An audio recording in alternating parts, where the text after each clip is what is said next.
Welcome guys, Mathematics, class 12th, chapter number 4, determinant.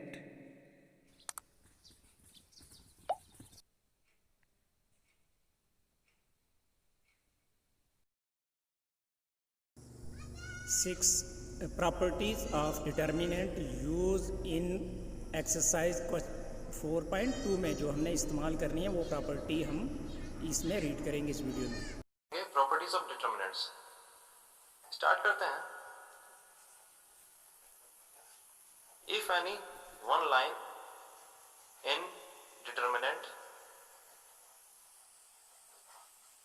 Is zero then determinant equal to zero.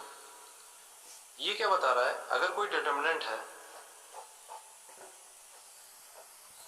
जिसमें एक पूरी की पूरी लाइन अगर जीरो है तो उस डिटर्मिनेंट की वैल्यू जीरो हो जाती है। सेकेंड प्रॉपर्टी, इफ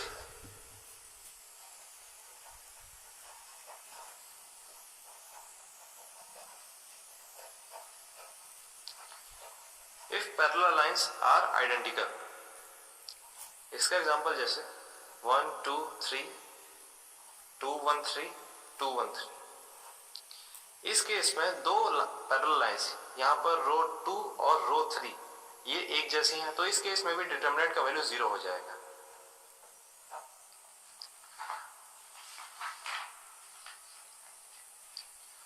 तीसरी प्रॉपर्टी देखते हैं, if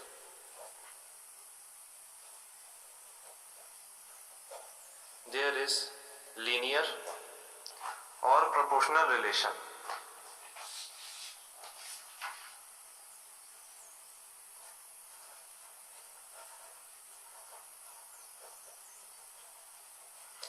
if there is linear or proportional relationship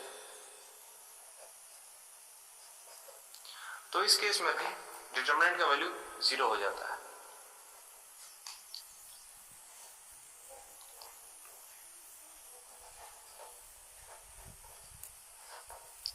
इसका भी जीरो हो। यहां कैसे पता चल रहा है? ये रो 1 है और ये रो 2।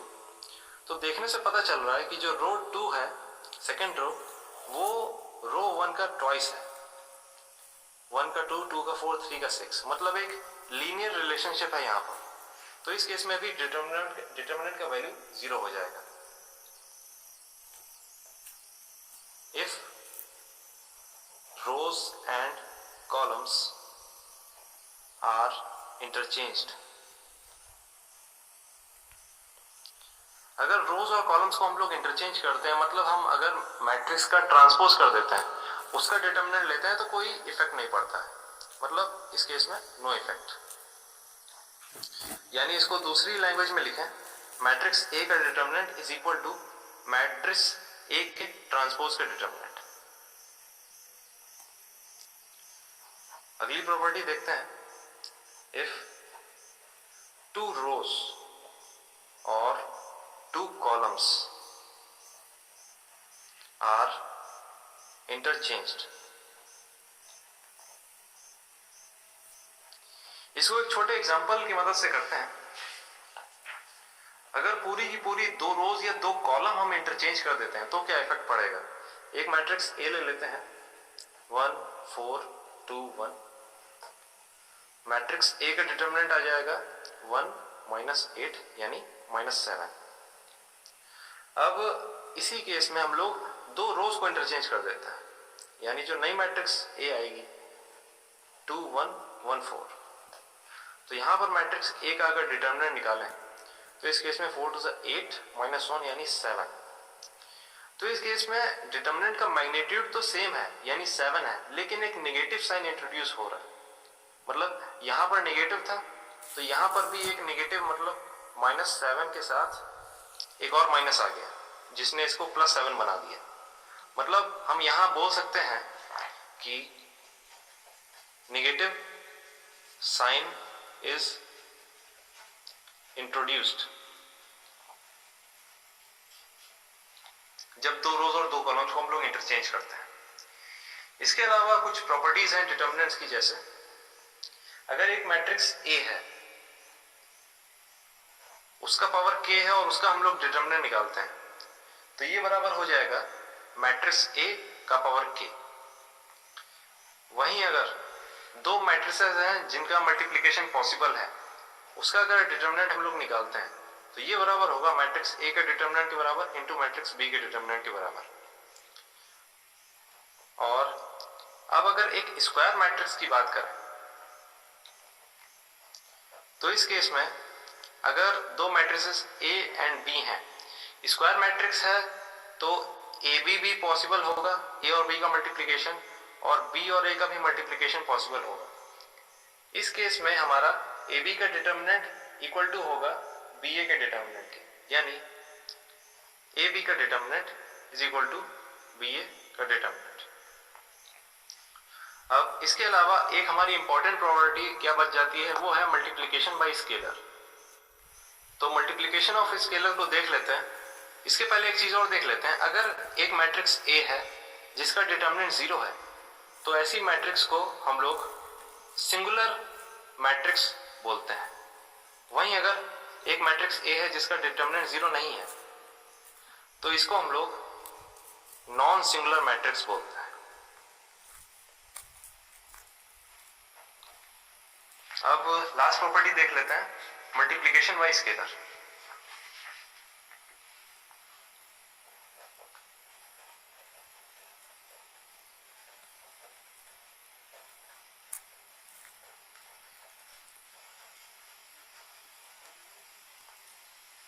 यहां स्केलर अगर हम लोग एक के ले लेते हैं तो मेन प्रॉपर्टी क्या बोलती है कि के ए का डिटर्मिनेंट, मतलब ए मैट्रिक्स जो कि n क्रॉस n की है, ये किसके बराबर होगा, मैट्रिक्स ए का डिटर्मिनेंट इनटू के का पावर n।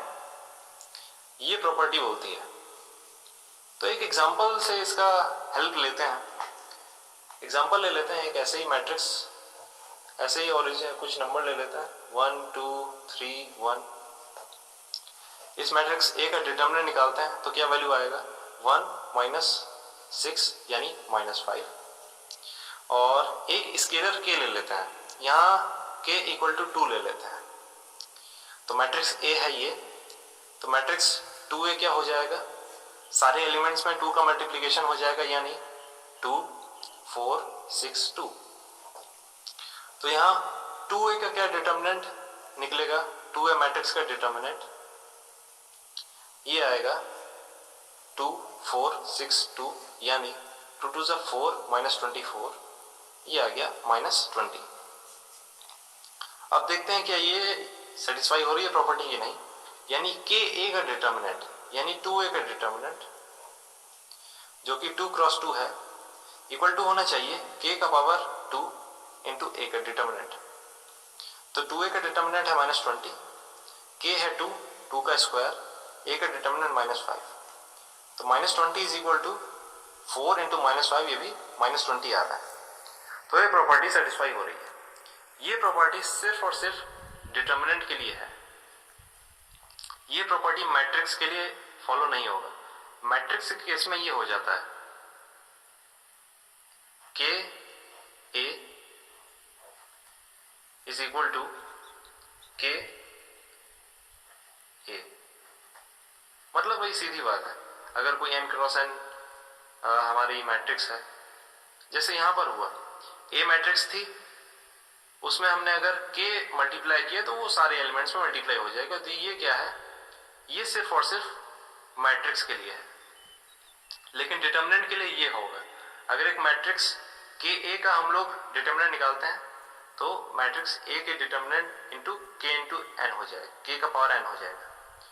तो ये थी कुछ प्रॉपर्टीज जिसमें मल्टीप्लिकेशन ऑफ स्केलर काफी इंपॉर्टेंट प्रॉपर्टी है ये। So thanks for watching this video.